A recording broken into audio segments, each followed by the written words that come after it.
Assalamualaikum Ustaz Rizal. Waalaikumsalam warahmatullahi wabarakatuh. Gimana Ustaz kabarnya hari ini Tan? Alhamdulillah sehat. Ustaz Rizky gimana kabarnya? Insya Allah selalu sehat dan kuat. Ustaz, ini mohon izin waktunya sebentar. Saya dari CGP, masih calon guru penggerak angkatan 9, ingin mewawancarai kepala sekolah. Jadi di tugas kami ada yang namanya tugas demonstrasi kontekstual untuk mewawancarai kepala sekolah berkaitan dengan dilema etika seperti itu. Jadi di materi yang sudah kami pelajari kemarin itu kami belajar mengenai bagaimana sih perbedaan antara dilema etika dan rujukan moral seperti itu. Dan saya yakin di sekolah pasti akan ada banyak kasus-kasus yang berhubungan dengan dilema etika seperti itu. Dan salah satunya diantaranya mungkin dalam suatu kasus bisa terjadi ada dua kepentingan yang bisa jadi itu sama-sama penting, sama-sama baik. Akan tetapi dalam hal ini kepala sekolah harus mengambil keputusan terbaiknya untuk memberikan keputusan yang bijak seperti itu. Nah, kemudian saya di sini nih ingin mewawancarai kita. Sebenarnya di wawancara ini tidak lama ya, waktunya mungkin sekitar 12 menit dan ada 8 pertanyaan seperti itu. Salah satunya berkaitan dengan kasus-kasus yang ada di sekolah. Itu biasanya bagaimana sih sebagai seorang kepala sekolah itu mengidentifikasi kasus ini masuk dalam kasus dilema etika nih, sama-sama kepentingan yang baik, atau kasus ini adalah rujukan moral. Gimana sih seorang kepala sekolah itu mengidentifikasi perbedaan kasus tersebut? Terima kasih ya Ustaz Rizky. Ya, dari faktanya ya, yang sudah saya lakukan di akhir-akhir ini atau ketika dijabat sebagai diberikan kewenangan sebagai pimpinan lembaga pendidikan, itu tidak memikirkan ini apakah termasuk dilema etika ataupun rujukan moral, karena hal ini mungkin di teori kepemimpinan atau yang dipelajari itu nggak muncul gitu. Jadi mungkin bagi saya pribadi ini hal yang asing terkait dengan rujukan moral maupun dilema etika, pun dengan definisi dilema etika yang intinya kalau saya memahaminya ya, kedua hal itu atau setiap kepemimpinan dalam organisasi itu keberjalanannya pasti akan dihadapi atau pasti akan menghadapi suatu dilema gitu. Suatu dilema itu bisa jadi dilema itu ya baik buruk atau dua-duanya baik dan memiliki konsekuensi. Kalau saya ya seperti itu, jadi nggak terlalu memikirkan atau mengidentifikasikan apakah ini termasuk dilema etika ataukah rujukan moral. Tapi setiap dilema itu kita perlu melihat apakah ini memiliki konsekuensi yang positif gitu, atau konsekuensi yang negatif gitu. Jadi dalam Islam kita perlu menganalisis apakah suatu hal atau suatu kasus yang kita hadapi ini sisi manfaatnya seberapa besar, sisi mafsadatnya atau sisi kerugiannya itu seberapa besar, sehingga bisa ditimbang gitu. Lalu bagaimana sih Ustadz Rizal sebagai kepala sekolah menjalankan pengambilan keputusan itu sendiri di dalam sekolah, lingkungan sekolah?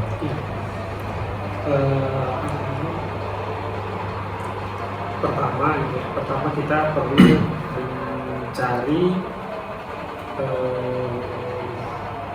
informasinya, jadi interaksi atau pertimbangannya sebanyak mungkin gitu kan, dari berbagai sumber. Misalnya kita harus tanya dari itulah apa namanya berbagai sumber yang di radius titik itu, apakah di pemangku kepentingannya, di yang berhubungan dengan kasus tersebut. Gitu.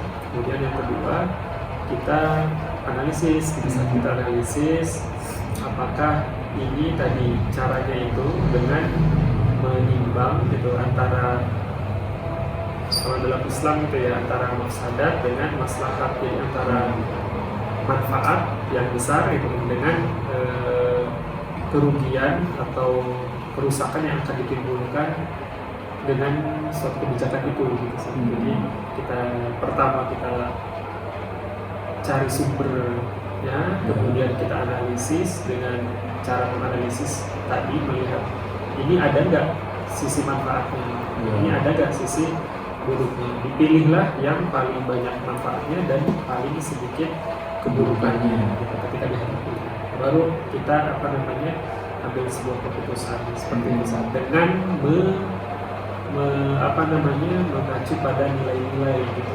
Jadi ketika mengambil suatu keputusan itu bukan hanya manfaat, mafsadat juga, tapi itu digunakan cara pandang dengan nilai yang tadi gitu, nilai-nilai etika, gitu, kebenaran itu menjadi landasannya gitu. Jangan hanya misalkan manfaat itu yang sesuatu yang menguntungkan kita gitu, tapi mafsadat merugikan saya gitu, merugikan saya, atau memang benar-benar itu suatu kerugian yang sesuai dengan prinsipnya gitu. Gitu. Lalu untuk langkah-langkah atau prosedur yang baku sendiri di kepemimpinan Ustadz ini ada atau tidak sih? Untuk langkah-langkah prosedur dalam pengambilan keputusan itu ada atau tidak? Yang biasa Ustadz Rizal lakukan? Kalau saya biasanya mengacunya pada struktur organisasi. Jadi kalau misalkan suatu masalah itu terjadi di mana, saya akan mengacu pada struktur organisasi tersebut. Misalkan ini terjadi di guru, misalkan gitu. Ini terjadi di guru, berarti otomatis saya akan melibatkan guru, melibatkan wakil kepala sekolah bidang kurikulum, misalnya yang berkaitan dengan itu gitu. Jadi sesuai dengan struktur organisasi.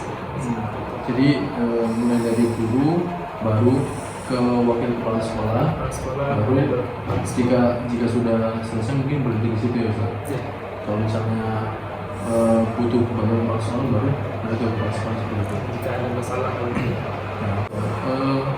Selama ini prosesnya sudah berjalan,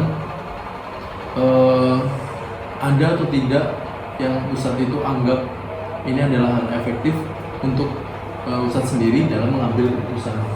Bisa dibilang cara-cara tersendiri dari Ustadz itu sebagai seorang mahasiswa, tips-tips tersendiri. Oh, ada kasus ini nih, saya harus bersikap seperti apa, seperti itu. Ya sama, sebenarnya pakemnya itu adalah yang tadi itu, kita jangan sampai memutuskan ya, atau kalau jawabannya gini, carilah sebanyak-banyaknya ruang atau orang untuk kita ambil pendapatnya, kita ambil konsultasinya, baik itu vertikal ke atas, horizontal ke rekan, maupun vertikal dalam arti ke bawah gitu. Jadi mitra yang ada di bawah kita, itu kita minta pendapatnya, kita minta solusinya juga menurut mereka apa. Atasan kita juga minta konsultasinya di sana. Itu saya anggap yang efektif gitu, karena berbagai sudut pandang yang pastinya akan lebih bijak dalam menentukan sebuah pilihan yang dilematis. Ya. Jadi intinya adalah berkolaborasi dengan seluruh warga sekolah seperti itu. Lalu Ustadz, ada atau tidak sih tantangan tersendiri bagi Ustadz ketika mengambil keputusan seperti itu? Pasti Ustadz. Jadi kalau tantangannya malah ada pada diri saya pribadi, diri saya pribadi. Jadi tantangannya lebih kepada saya melihat bahwa saya tipenya orang yang lama dalam mengambil keputusan.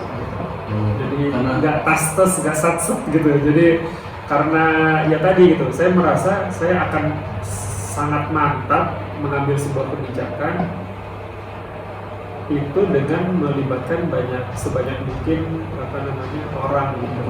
Ya sampai benar-benar oh ya ini cukup informasinya, kemudian saya ambil keputusan, karena saya menilai juga bahwa keputusan itu ya akan berdampak kepada siapa gitu, kepada siapapun itu pasti akan punya dampaknya, sehingga nggak boleh main-main dengan hal ini. Nah itu jadi kendalanya itu ada pada diri saya sendiri gitu. Saya mungkin lebih kepada kendala tidak bisa dengan segera memutuskan suatu hal gitu. Rizal sendiri juga sebenarnya tahu Rizal, kalau keputusan yang diambil seseorang itu sebenarnya tidak bisa mengakomodir semua kepentingan seperti itu. Gitu Sat.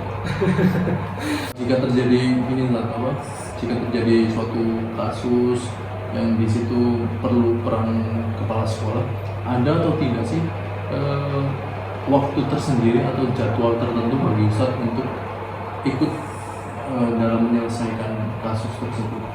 Misal biasa menyelesaikan kasus, biasanya dijadwal nih di hari ini atau seperti apa gitu? Nggak ada Sat. Jadi ya mengalir gitu. Jadi kalau kasus itu muncul gitu kan, kita coba ya setelah kasus itu muncul baru kita jadwalkan. Jadi nggak ada tindakan mungkin yang sifatnya rutinitas gitu. Kalau misalnya rutinitas untuk menyelesaikan masalah nggak ada, tapi ya pasti rutinitas rapat itu tetap ada gitu. Tapi tidak dalam konteks sudah diprediksi masalahnya apa gitu. Tapi ya rutinitas jadwal itu tetap ada, cuman nggak khusus menyelesaikan suatu masalah yang sudah diprediksi. Berkaitan dengan kasus ini kan pasti kepala sekolah perlu perlu orang lain gitu untuk sebagai orang yang bisa membantu seperti itu. Ada atau tidak sih seseorang yang bisa membantu di sekolah dalam menyelesaikan kasus ataupun tim seperti itu di sekolah ini?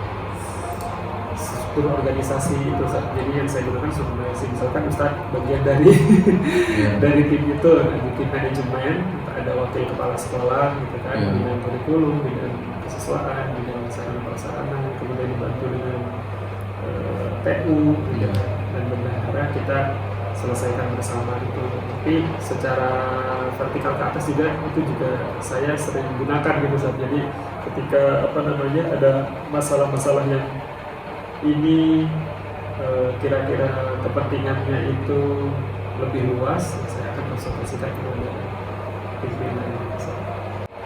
Dari semua yang sudah Ustadz sampaikan atau dari semua pengalaman selama menjadi kepala sekolah, tentunya akan sudah banyak kasus yang dilewati seperti itu Ustadz, yang berkaitan tentunya dengan dilema etika.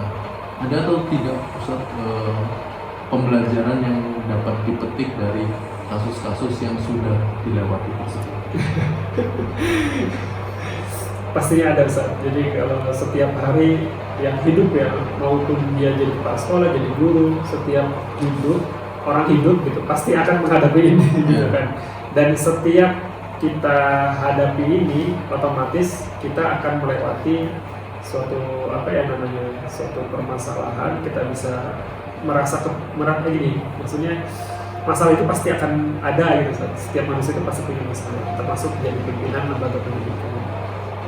Ketika kita berani untuk menghadapi masalah itu, bukan menghindar, otomatis kita akan menjadi lebih dewasa ketika kita sudah melewati itu, baik keputusannya apapun gitu.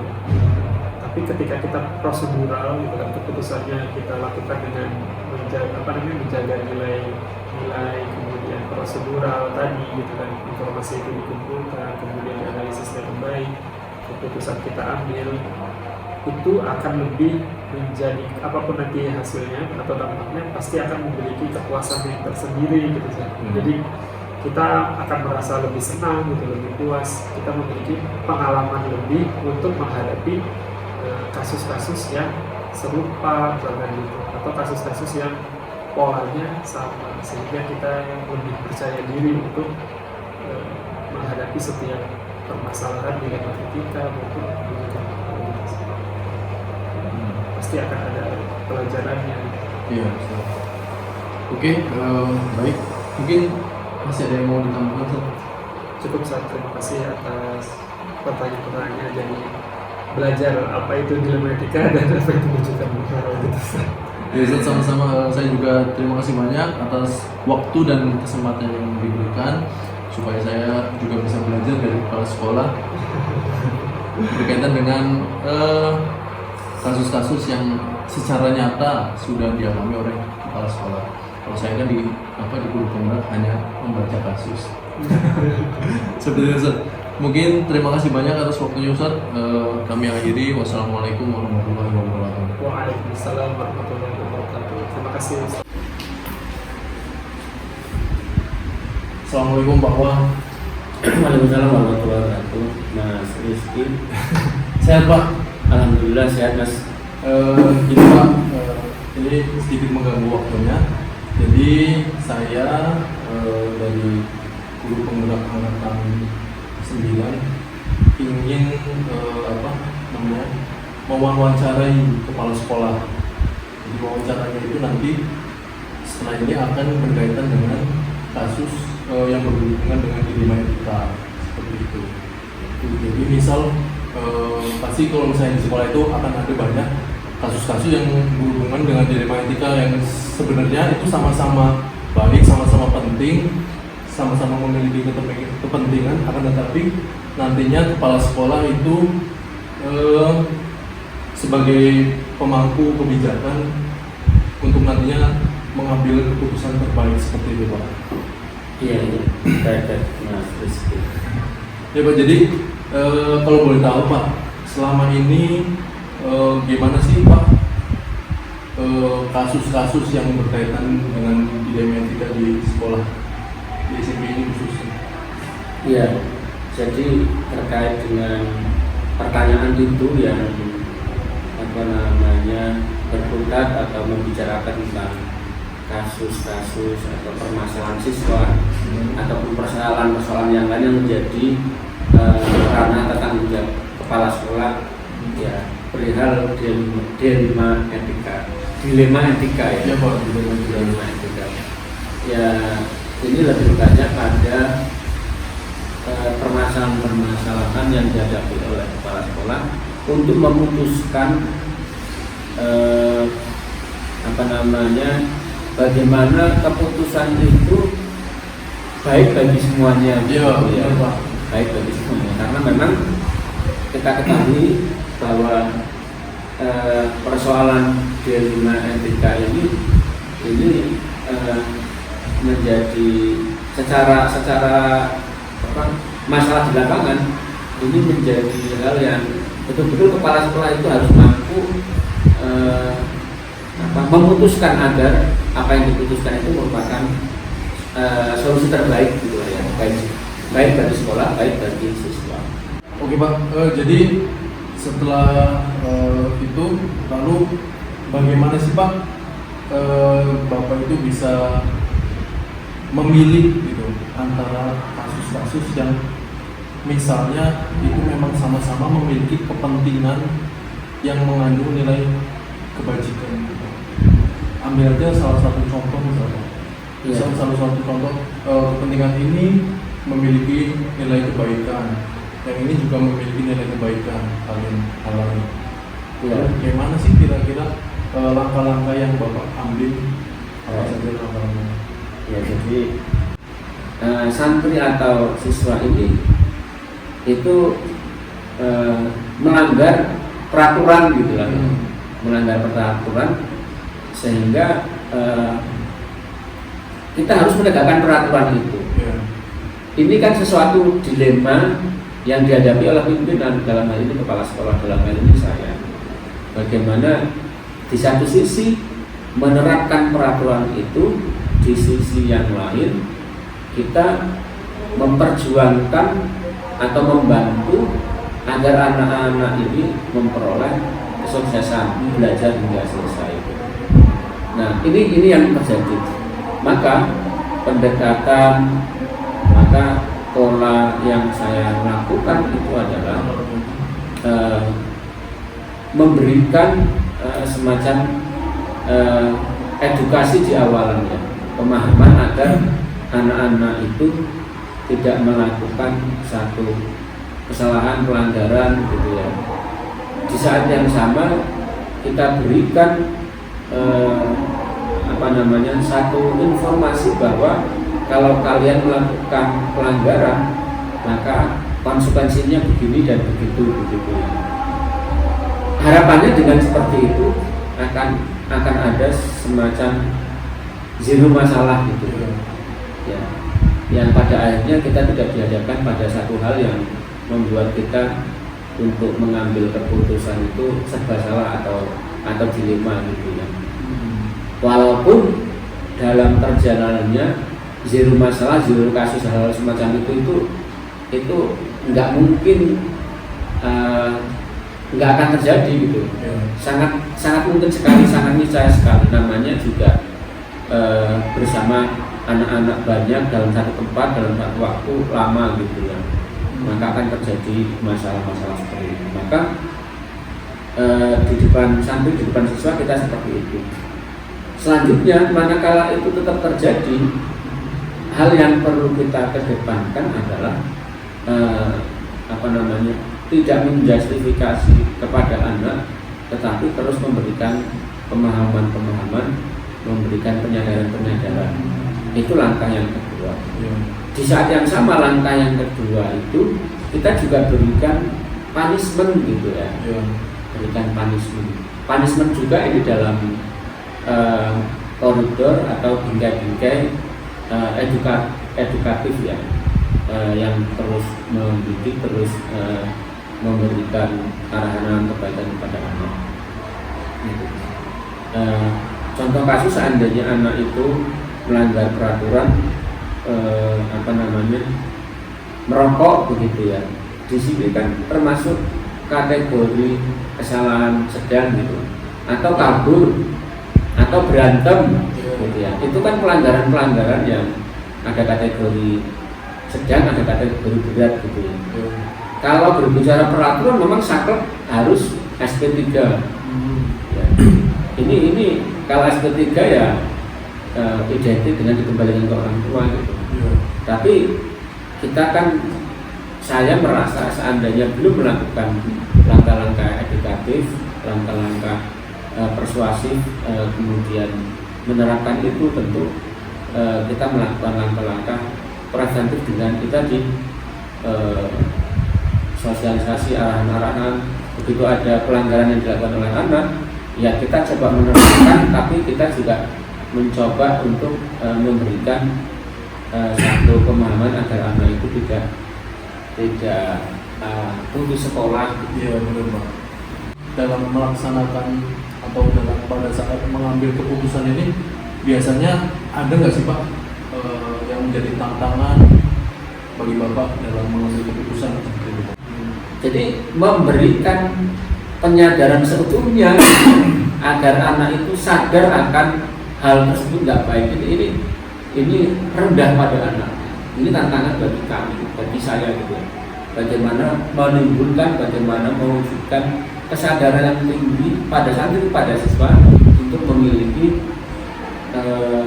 kesadaran yang tinggi ya, bahwa melakukan kesalahan itu, melakukan pelanggaran itu, melakukan ketidakbaikan itu merupakan hal yang nggak baik dan saya harus bisa melakukannya loh. Tapi di anak itu rendah gitu lah ya. Walaupun tidak semua santri, tidak semua siswa ya. Jadi menumbuhkan kesadaran itu adalah bagian dari tantangan dari Bapak. Lalu untuk masalah ini Pak, kalau dari Bapak sendiri ada nggak sih Pak jadwal tertentu untuk melaksanakan atau maksudnya untuk menyelesaikan suatu kasus seperti itu Pak.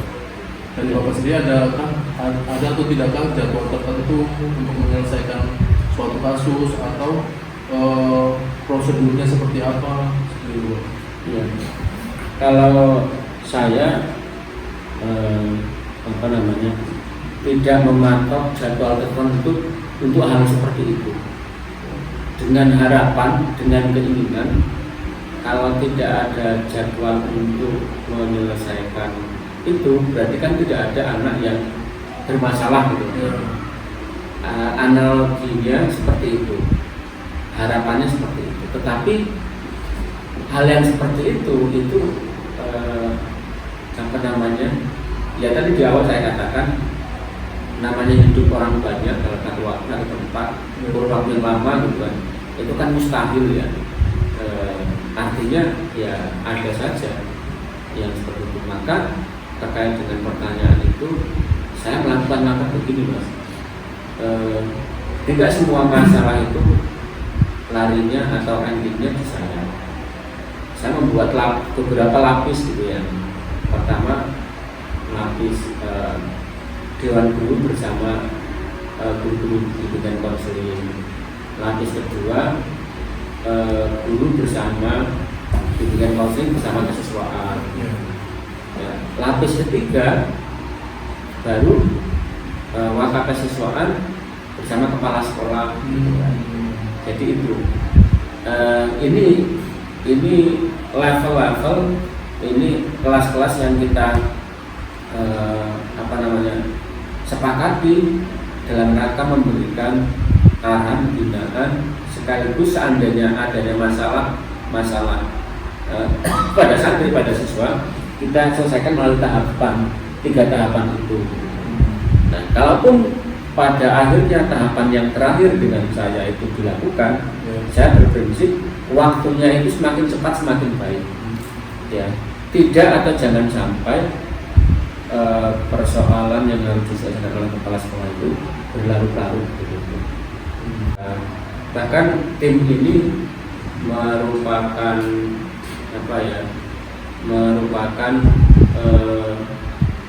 perwujudan bahwa kita itu bukan bekerja bukan super power tapi super team, ya.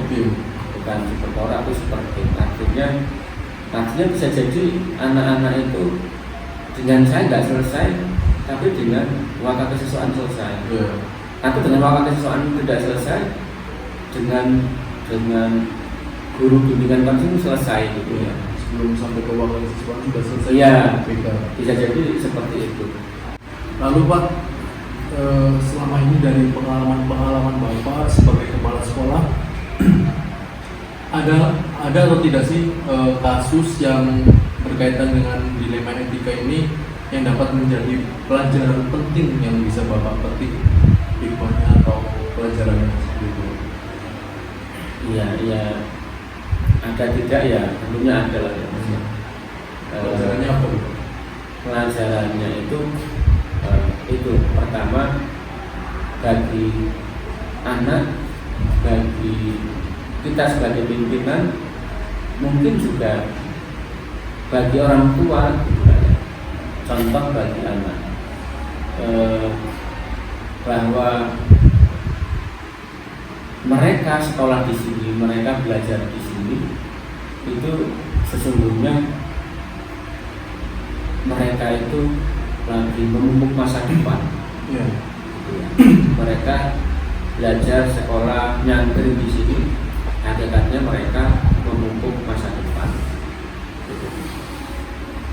Hanya seperti yang saya jelaskan di tengah-tengah tadi ya, kesadaran akan hal itu tidak muncul sebelumnya. Walaupun ada anak yang ada anak yang memiliki kesadaran yang tinggi juga ada, tapi juga tidak sedikit atau ada saja anak yang kesadaran itu rendah.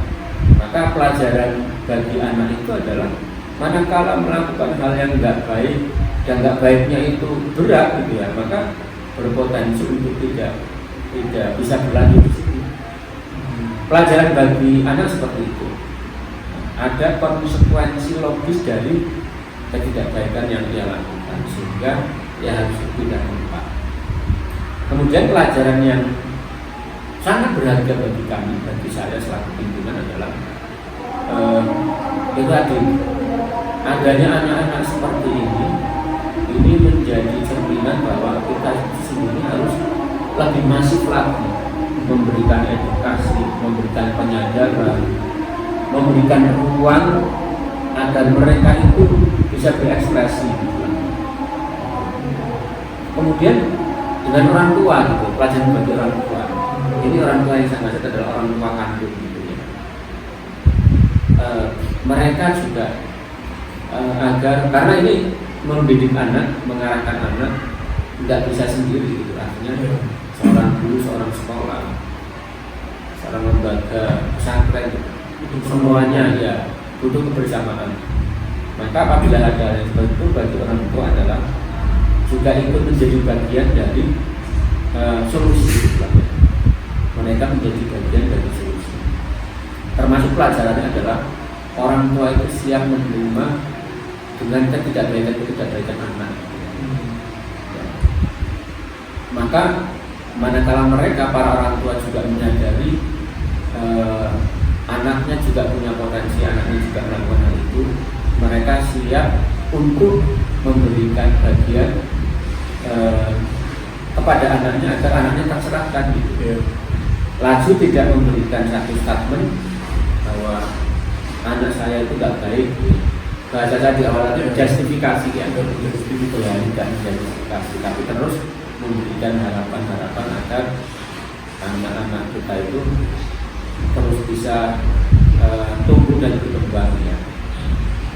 Meskipun kita dalam perjalanannya banyak masalah atau menimbulkan masalah atau menjadi sumber masalah, gitu.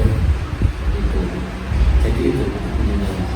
Terima kasih, mohon maaf mungkin ada hal atau banyak hal yang saya jawab dari pertanyaan tadi nggak pas ataupun nggak ketemu pada satu titik poinnya. Terima kasih Mas. Terima kasih juga Pak atas waktunya, atas penyampaian yang Bapak sampaikan tadi. Mungkin sekian dari saya. Kami akhiri. Assalamualaikum warahmatullahi wabarakatuh. Waalaikumsalam warahmatullahi wabarakatuh.